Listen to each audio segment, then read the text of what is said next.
আজ অফিস থেকে তুষার বাড়ি ফিরে ফ্রেশ হয়ে সোফায় আয়েশ করে ঋতুর পাশে বসলো। কি খবর? সারাদিন কেমন আছো বলতে বলতে তার পেটের ওপর থেকে শাড়িটা সরিয়ে পেটে হাত রাখলো। সস নিয়ে হাত বুলিয়ে দিল পেটের এদিক থেকে ওদিক। কয়েক সেকেন্ড পরই মুখটা হাসিতে ভরে উঠল তার। বলল, দেখো দেখো কেমন লাথি মারছে। আমি হাত দিলেই কেমন টের পেয়ে যায় যেন ও, তাই না? ঋতু মাথা নাড়ল।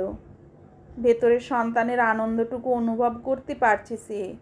ও জানে তুষার এসে ঋতুর পেটে হাত দিলেই বাচ্চাটা কেমন যেন একটু বেশিই নড়ে চড়ে ওঠে। বাবার উপস্থিতিতে মায়ের মনের যে চঞ্চলতা, ভালো লাগা, সেটা থেকেই বাচ্চারা ভেতরে থাকতেই অনুভব করে এই যে এখন কাছে আসার মানুষটা মায়ের মতো আমারও খুব আপন। এইভাবেই জন্মের আগের থেকেই বাবাকে চিনতে শেখে শিশুরা।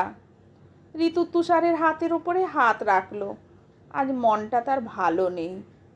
তুষার অন্য দিনের মতো বলল, সোনামাটা দিন দিন কিন্তু দুষ্টু হয়ে উঠছে খুব। ঋতু অন্যমনস্কভাবে বলল, না, সোনামা নয়, মেয়ে নয়, ছেলে হোক আমার।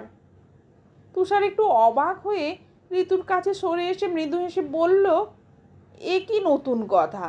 এমনটা তো কথা ছিল না। তুমি তো মা মা করো, আজ হঠাৎ ছেলে কেন গো? ঋতুকে চুপ থাকতে দেখে তুষার ঋতুর হাতের আঙুলগুলো নিজের আঙুলে বেঁধে বলল, আমি চাই তোমার মতো মিষ্টি একটা ছটপটে মেয়ে হোক আমাদের। বলে ঋতুর নাকটা টিপে দিল আলতো করে। ঋতু কেমন অস্থিরভাবে বলল, না, মেয়ে চাই না, ছেলে চাই আমি। তুমিও আর কখনো মেয়ে চেও না। তুষার ঋতুর মুখের দিকে তাকিয়ে এবারে অবাক হলো ভীষণ। বুঝলো ঋতুর মনটা আজ ভীষণ খারাপ। তুষার ব্যস্ত হয়ে বলল, ঋতু, কি হয়েছে তোমার? একটা রাগ, বিরক্তি, কষ্ট সব কিছু নিয়ে ভীষণ পাজল ঋতু একটা দীর্ঘশ্বাস ফেলে বলল, মেয়ে হলে অনেক সমস্যা। তুষার এবারে ভালো করে ঋতুর দিকে লক্ষ্য করে অবাক হয়ে গেল। ঋতু কাঁদছে, এইভাবে ওকে ভেঙে পড়তে তো কখনো দেখিনি। ব্যাপারটা ঠিক বুঝতে না পেরে ঋতুর কাছে এসে বলল, আচ্ছা, ছেলে হোক বা মেয়ে, সুস্থ সবল হোক, এটাই চাই। ঋতু দুই দিকে মাথা নেড়ে বলল, না না, ছেলে চাই আমার।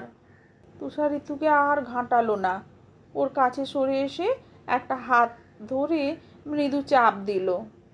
প্রেগনেন্সির সময় নানা রকমভাবে মুড সুইং হয়, সেটাই ভেবে চুপ করে থাকলো।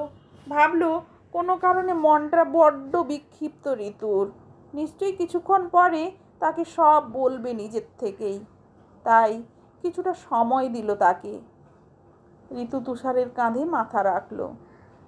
তুষার এক হাত দিয়ে ঋতুকে জড়িয়ে ধরে কষ্টটা বোঝার চেষ্টা করলো। ঋতু শান্ত হলে একটু পরে রিমোট নিয়ে টিভি অন করলো। তারপরেই তুষারের চোখ আটকে গেল টিভির খবরে।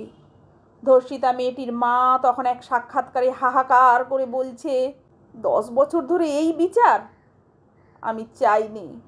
খবরটা শুনে তুষার মাথা নাড়িয়ে বলল, ইস, ছেড়ে দিল। ঋতু এবারে আস্তে আস্তে বলল, খুব আদরে মানুষ করব আমরা আমাদের সন্তানকে। তিল তিল করে কোনো কষ্ট যেন আমার সন্তানকে ছুঁতে না পারে। সব বাবা মায়ের তো এই ইচ্ছেটাই থাকে, বলো? তুষার টিভির ভলিউম কমিয়ে দিয়ে সম্মতিসূচক মাথা নাড়ল বিষণ্ণ মনে। তাহলে বলতে পারো সেই আদরের সন্তানকে কয়েকটা পিশাচ মিলে কি অত্যাচার? ঋতুর চোখে মুখে তীব্র কষ্ট, তারপরে কতটা নিষ্ঠুর। মেয়েটার নাভি পর্যন্ত ছিঁড়ে দিয়েছিল, মাথা কেটে। উফ! এটুকু বলার পরে ঋতুর চোখে মুখে তীব্র ব্যথা রেখাতে ভরে গেল। অনেক বছর আগের শোনা খবর, তবুও আজ আবার ঋতুর কথায় শিউরে উঠল তুষার।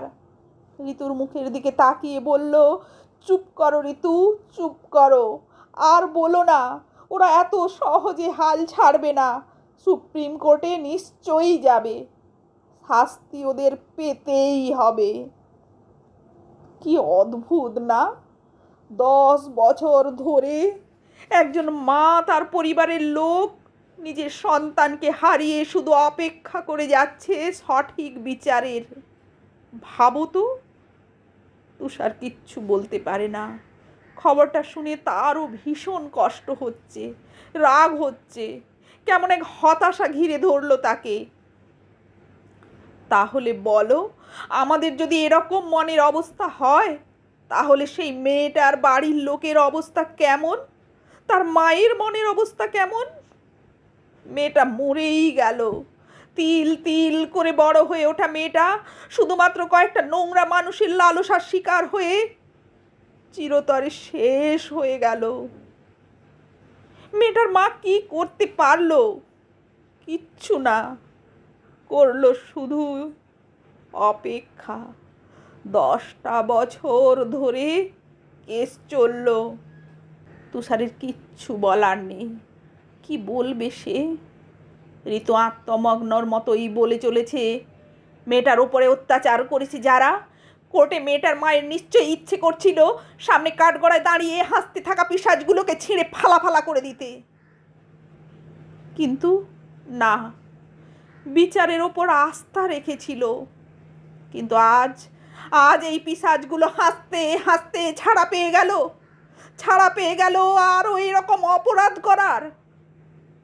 তুষার চুপ করে ঋতুর কষ্টটা প্রকাশ করতে দিল সে। ঋতু বলল, বলতে পারো